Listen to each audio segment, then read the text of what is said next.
When you've been married to the same person for 86 years, you can expect a few questions on how you were able to do it. In 2012, at the ages of 101 and 105, Zomira and Herbert Fisher, owners of the world record for longest living couple, donated their Valentine's Day to answer questions about marriage and relationships on Twitter. Throughout the question and answer session, it became clear that one thing was apparent. It was the simple things in life that got them through. A simple smile, dinner, or a surprise. At the end, they were asked, what is the most important thing to remember on a bad relationship day? They both replied, marriage is not a contest. Never keep score. God has put you on the same team to win. The two passed away recently, Herbert in 2012 and Zomira in 2013. But I'm sure the last thing they thought of was the spring in 1924 when they were married. My name is Jack Thompson, and I'm here to talk to you today about why marriage is a healthier lifestyle than being single. First, we're going to look at the positive effects of marriage, couples, married and single, and then medical conditions. Second, we're going to talk about the negative effects of marriage, an unhappy marriage and divorce. And last, we'll talk about bereavement and how men and women are affected. Now, if you're ready for the key to a long life, let's begin. Harvard University conducted a study on nearly 130,000 adults and made some interesting discoveries.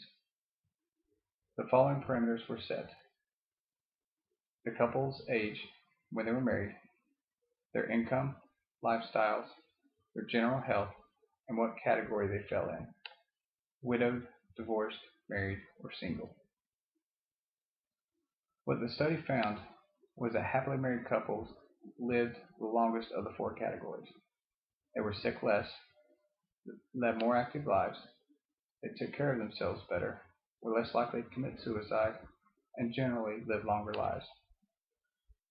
So this meant that two men who both worked the same jobs, drove the same car, was paid the same, even when you took into factors like diabetes, high blood pressure, obesity, that the single male had a 46% higher mortality rate than the married man.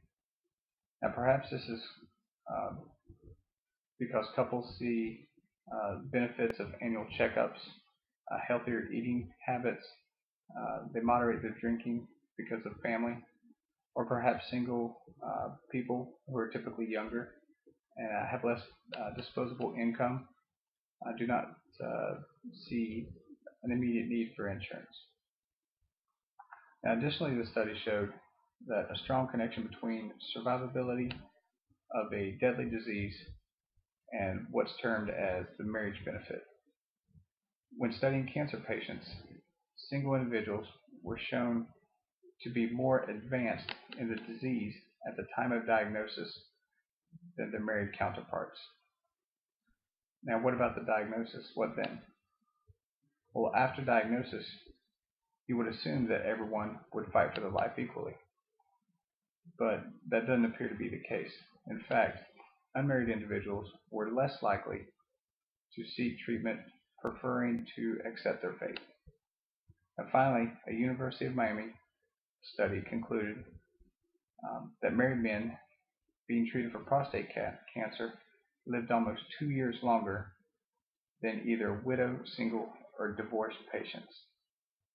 Now, I'm not saying marriage is perfect. I'm not saying it's the medicine to fix all.